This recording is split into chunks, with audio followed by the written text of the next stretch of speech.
الحمد للہ رب العالمین والصلاة والسلام علی سید المرسلین وعلی آلہ واصحابہ اجمعین اما بعد فاعوذ باللہ من الشیطان الرجیم بسم اللہ الرحمن الرحیم لا تحسبن اللہ غافلا عما يعمل الظالمون صدق اللہ العظیم وصدق رسوله النبی الامین المتین المعین المبین الکریم ونحن على ذلك لمن الشاہدین والشاکرین والحمد للہ رب العالمین۔ میرے عزیز ساتھیوں، آئیے ہم اور آپ سب سے پہلے گنبد خضرا میں آرام فرمانے والے آقا کی بارگاہ میں والہانہ انداز میں محبت کے ساتھ درود شریف کا ہدیہ نشاور کریں۔ پڑھے باز بلند اللہم صلی علی سیدنا و مولانا محمد وآلہ وسلم صلاۃ و سلام صلی اللہ تعالی علیہ وآلہ وسلم۔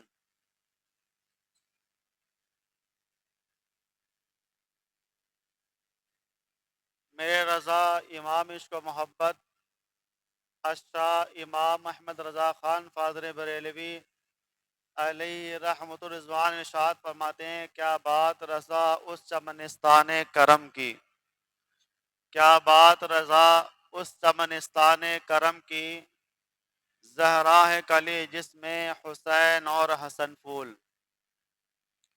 تیری نسل پاک میں ہے بچہ بچہ نور کا، تیری نسل پاک میں ہے بچہ بچہ نور کا، تو ہے عین نور تیرا سب گھرانہ نور کا۔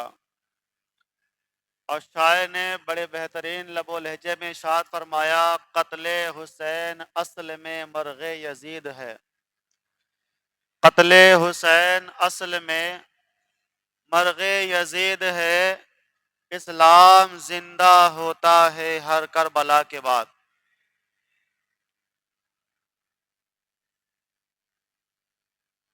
آج انشاءاللہ تبارک و تعالی کربلا کے بعد کیا معرکہ پیش آیا وہ آپ کے سامنے گفتگو ہوگی۔ سب سے پہلے خطبہ مسنہ کے بعد میں نے جو آیت کریمہ تلاوت کرنے کا شرف حاصل کیا، اللہ رب العزت قرآن مجید فرقان حمید میں ارشاد فرماتا ہے، لا تحسبن اللہ غافلا عما يعمل الظالمون، ہرگز ہرگز اللہ ظالموں کے ظلم سے بے خبر نہیں ہے۔ یعنی جو بھی ظلم و ستم ہو رہے ہیں اللہ رب العزت ان سے باخبر ہے، اللہ رب العزت کو سب معلوم ہے۔ جو بھی سرکشی ہو رہی ہے اللہ رب العزت پر سب آیا ہے، جو بھی زیادتی ہو رہی ہے اللہ رب العزت سب کچھ جانتا ہے، کیونکہ اللہ رب العزت علیم و خبیر ہے۔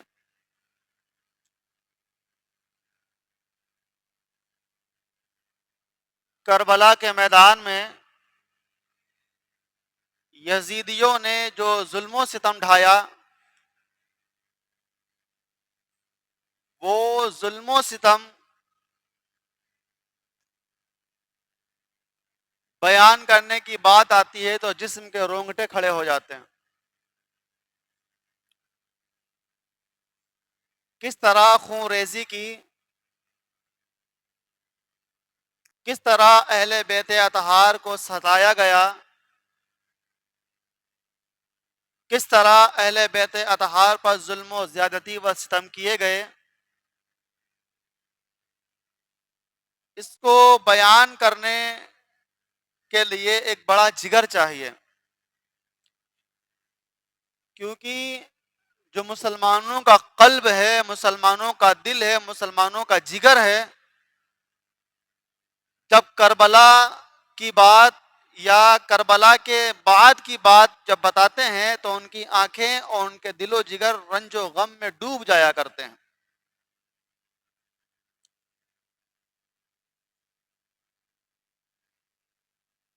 سب کو معلوم ہے کہ میرے امام علی مقام امام حسین رضی اللہ تعالیٰ عنہ نے اپنے پاک ہاتھ کو ناپاک ہاتھوں میں نہیں دیا۔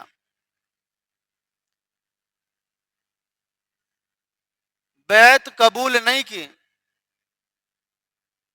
لیکن راہ حق میں دین کی بقا کے لیے، دین کی زندگی کے لیے، دین کی آبیاری کے لیے، دین کو بچانے کے لیے میرے امام نے اپنا سر تو دے دیا لیکن ہاتھ ناپاک ہاتھوں میں نہیں دیا۔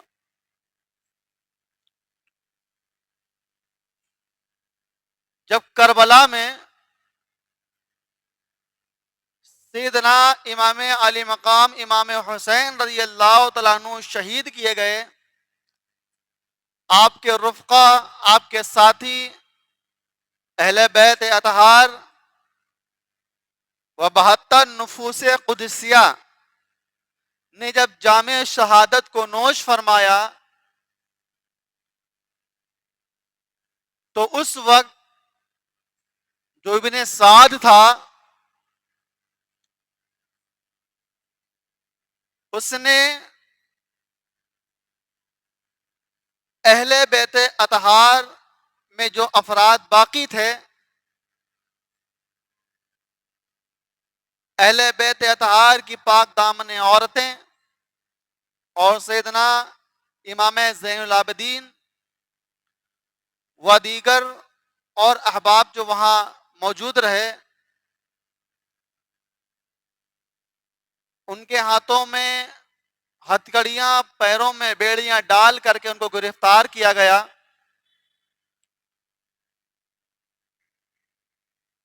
یزیدیوں نے اہل بیت اطہار کا ساز و سامان چھین لیا، لوٹ لیا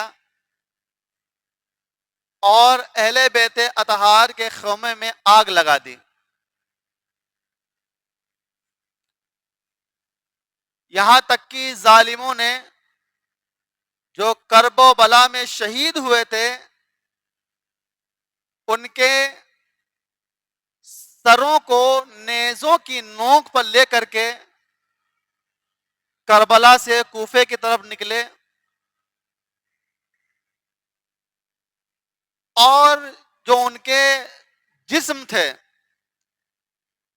72 نفوس قدسیہ کے جو اجسام تھے، جسم مبارک تھے، ان پر کمبختوں نے گھوڑوں کی پیروں سے ان کو روندا۔ ظلم صرف یہاں تک نہیں رہا، بلکہ اس کے بعد جب نیزے کی نوک پر شہدائے کرب و بلا کے سر کو لٹکا کر کے کربلا سے کوفے کی طرف اور پھر کوفے سے دمشق کی طرف گلیوں میں گھمایا گیا، یہاں تک کہ عبید اللہ ابن زیاد کے دارالحکمت میں، دارالسلطنت میں سیدنا امام علی مقام امام حسین رضی اللہ تعالیٰ عنہ کو کے سر مبارک کو جب پیش کیا گیا تو اس کمبخت نے آپ کے سر مبارک کو تخت کے نیچے رکھا۔ اس طرح سے آپ کے سر مبارک کی بے حرمتی کی،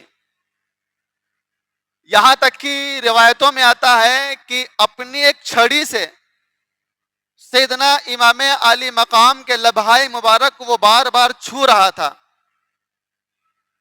بار بار لبہائے مبارک کو اپنی چھڑی سے ہلا رہا تھا۔ ایک صحابی رسول کی جب اس پر نظر پڑی تو انہوں نے عرض کیا، اے ابن زیاد، تو اس سر مبارک کے لبہائے مبارک کو سے کھیل رہا ہے جن لبہائے مبارک کو میرے آقا نے بار بار چوسا ہے؟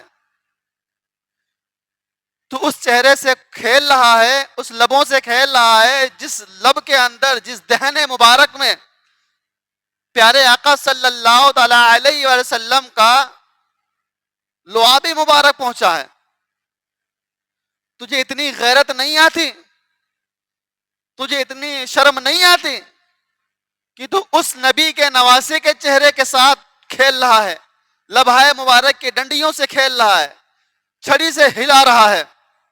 اس طرح سے امام علی مقام امام حسین رضی اللہ تعالیٰ عنہ کے سر مبارک کی اس نے بے حرمتی کی۔ پھر اس کے بعد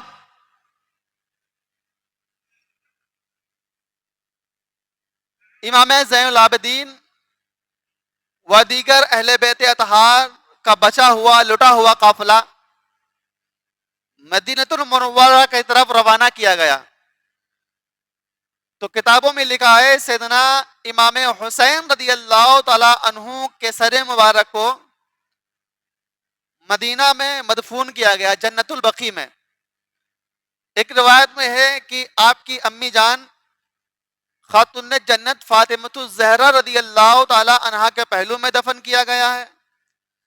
ایک روایت یہ ہے کہ آپ کے بڑے بھائی امام حسن رضی اللہ تعالیٰ عنہ کے پہلو میں دفن کیا گیا ہے۔ سر مبارک آپ کا جنت البقیع میں ہے اور آپ کا جو دھڑ ہے وہ کربلا میں ہے۔ اتنا سب کچھ ہونے کے بعد امام حسین رضی اللہ تعالیٰ عنہ کی شہادت کے بعد یزید بے لگام ہو گیا۔ اب اس کے اوپر کوئی لگام لگانے والا نہ تھا۔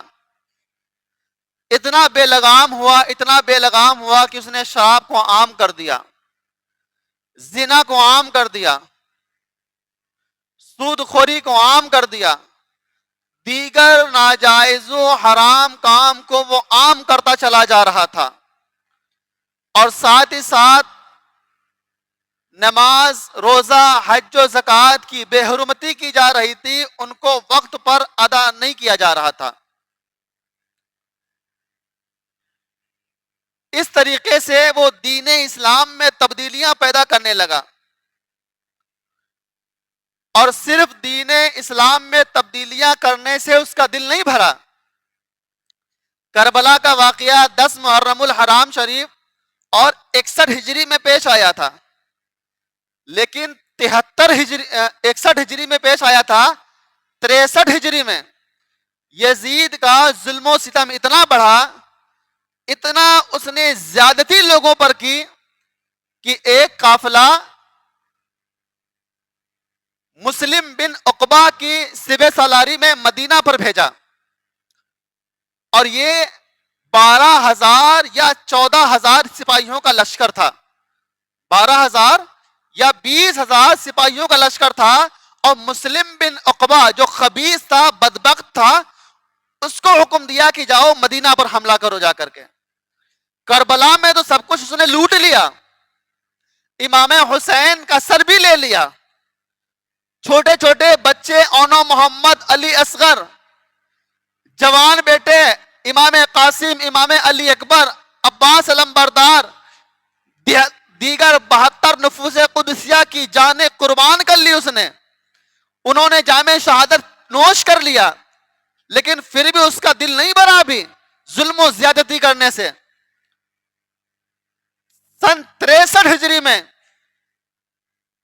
12,000 یا 20,000 کا لشکر سپاہیوں کا، یزیدیوں کا، مسلم بن عقبہ کی سپہ سالاری میں مدینہ بھیجا، سپہ سالاری میں کہ جاؤ اور مدینہ پر حملہ کرو جا کر کے۔ مسلم بن عقبہ بدبخت خبیث 12,000 یا 20,000 سپاہیوں کی فوج لے کر کے مدینہ پہنچا۔ دل دہلا دینے والا وہ منظر ہے جو کربلا کے بعد بھی مدینہ اور مکہ پہ ڈھایا گیا۔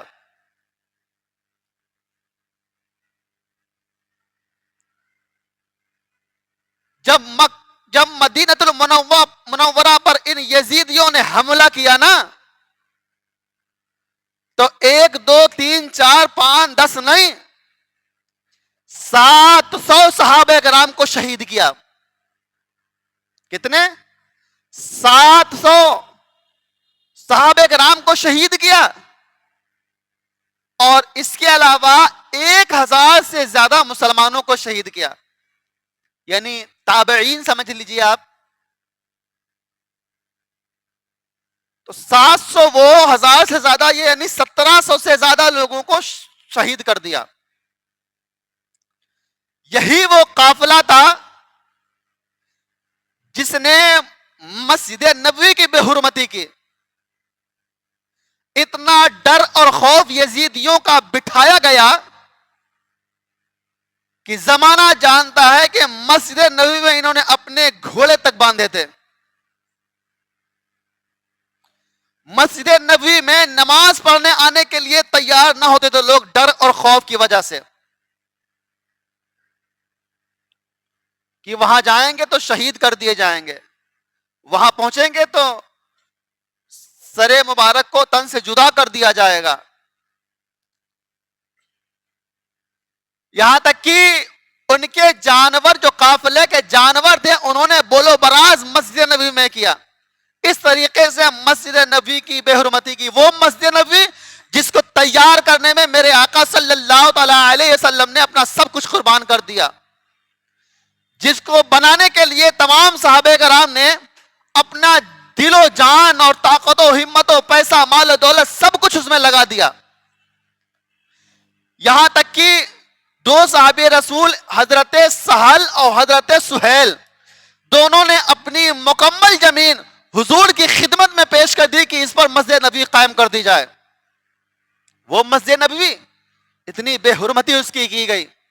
اور صرف یہیں تک بات نہیں رکی، مدینہ المنورہ حضور صلی اللہ تعالی علیہ وآلہ وسلم کے روضہ مبارک پر بھی بے باکیاں کی گئیں، روضہ مبارک پر بھی بدتمیزیاں کی گئیں.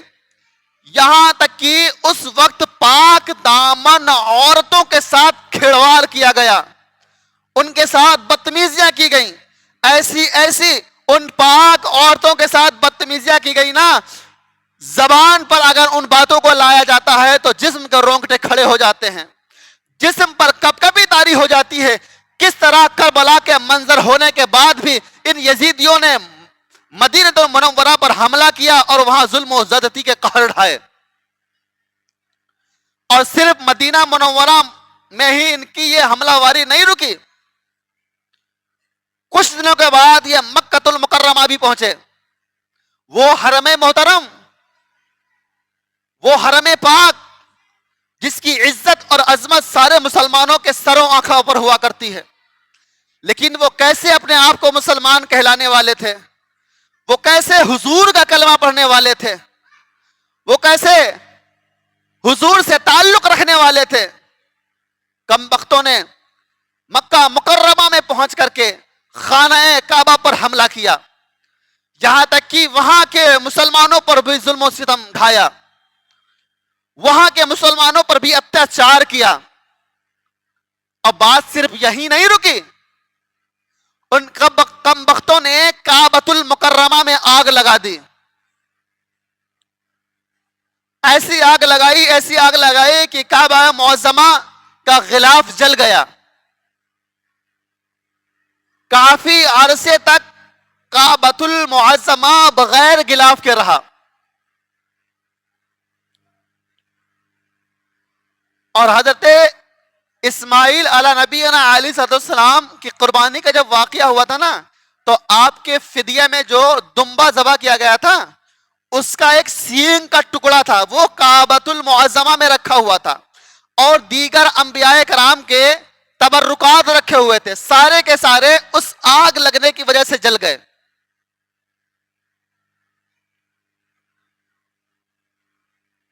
اس طرح سے ظلم و ستم اور زیادتی ان یزیدیوں نے ڈھائی.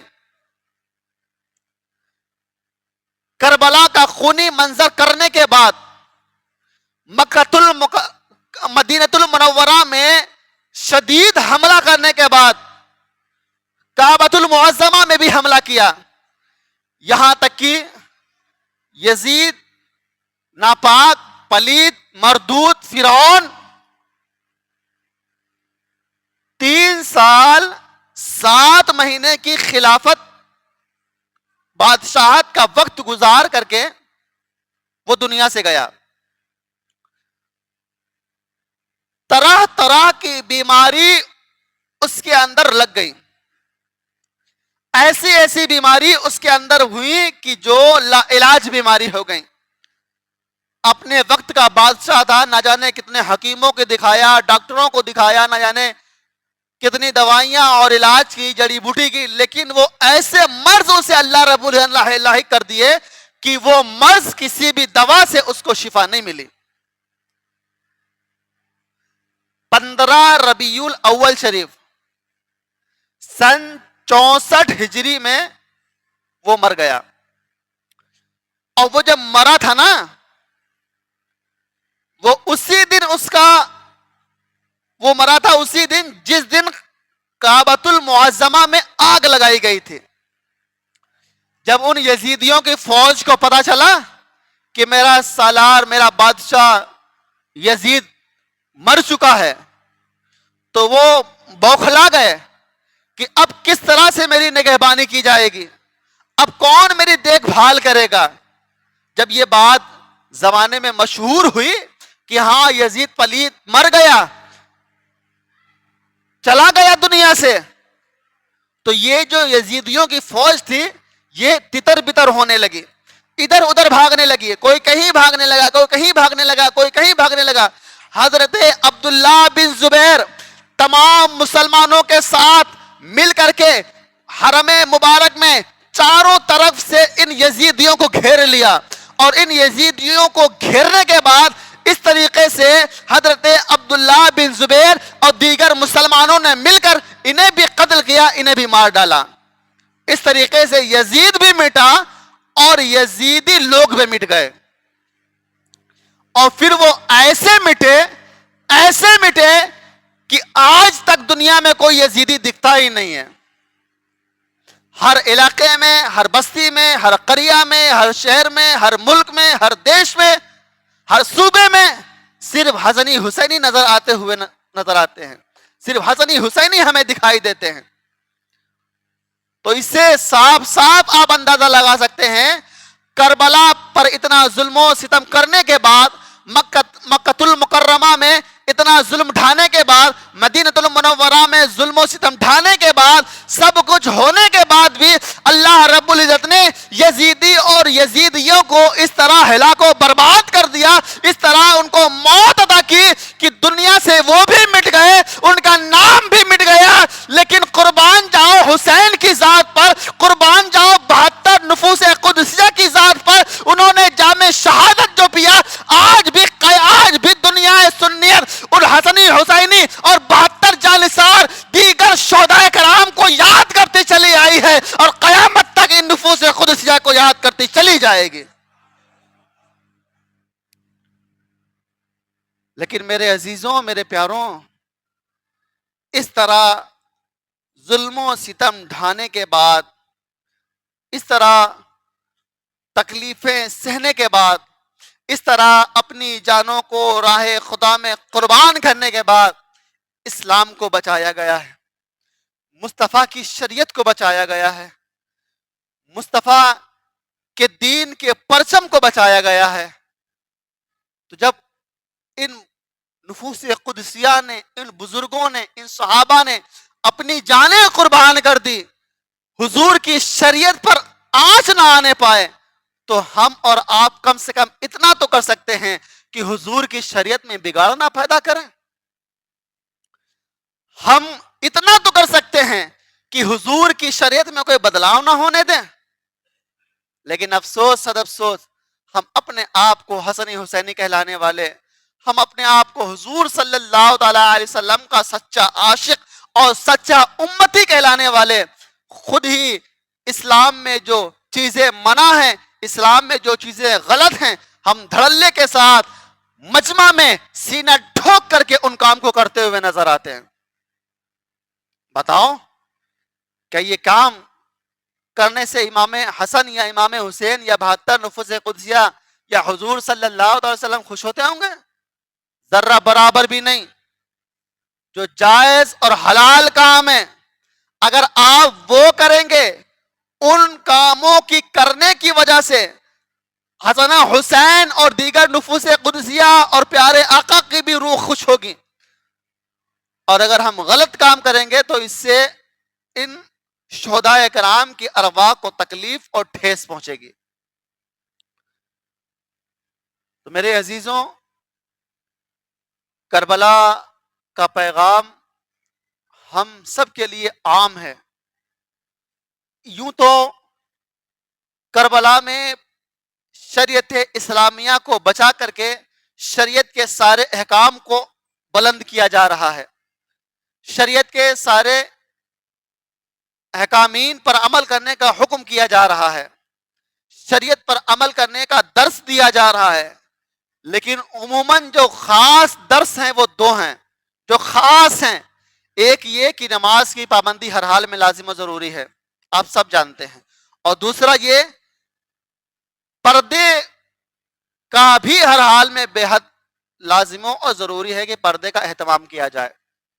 آپ دیکھیں کس طرح امام عالی مقام اور دیگر شہداء کرام کو شہید کیا گیا، ان کے جسم پر تیروں کے وار کیے گئے، تلواروں کے وار ہوئے، امام عالی مقام کے جسم مبارک پر 72 زخموں کے نشان ہوئے. لیکن پھر بھی اہل بیت اطہار کی جو پاک دامن عورتیں تھیں نا، انہوں نے پردے کا دامن نہیں چھوڑا. یہاں تک کہ سیدہ زینب نے تو فرمایا تھا، اے بھائی اگر اسلام مجھے اجازت دیتا تو یہ آپ کی بہن زینب بھی آپ پر قربان ہو جاتی اور میدان جنگ میں اتر کر جام شہادت نوش فرما لیتی. لیکن آپ عرض کہتی ہے بھائی مجھے پردے کا حکم ہے، اس طریقے سے میں خیمے کے باہر نہیں نکل سکتی. پردے کا اہتمام سیدہ زینب اور دیگر اہل بیت اطہار کی پاک دامن عورتوں نے کیا. تو ہم اور آپ کو بھی چاہیے کہ ہم نمازوں کی پابندی کرتے رہیں، اور ہم اور آپ کے گھر کی اسلام کی شہزادیوں کو بھی چاہیے کہ حسن و حسین کے نام پر یا پھر دیگر اعراس اور بزرگان دین کے نام پر بے پردگی کو عام نہ کریں، بلکہ ہمیشہ اپنے دامن کو پردہ سے بھر لیں، اپنے آپ کو پردہ سے پر کر لیں، تاکہ زمانہ جب یہ آپ کو دیکھے تو یہ کہنے پر مجبور ہو جائے یہ اسلام کی شہزادی کوئی عام نہیں ہے، اس کے پردے کو دیکھ کر کے لگتا ہے یہ سچی اور پکی کنیز فاطمہ ہے اور رسول اللہ کی غلام ہے. سبحان اللہ. یہ ہم اور آپ سب کو چاہیے کہ اپنے گھر کے ماحول کو درست کریں. کربلا کا بھی یہی پیغام ہے، اہل سنت والجماعت کا بھی یہ پیغام ہے.